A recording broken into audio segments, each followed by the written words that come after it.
Let us savor these rich flavors of authentic Egyptian breakfast.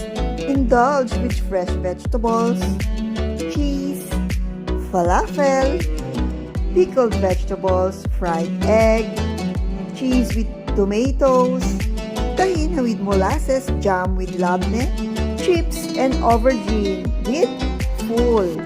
This oriental pie and the pita bread is full. It's a flava beans stewed with garlic, lemon, and olive oil. And this is aubergine stewed with tomatoes and olive oil. Let's dip our pita bread in cheese, cheese with tomatoes, and this is the very hearty falafel. And this is a fried egg and a dessert with tahini and molasses, and finish it with the hot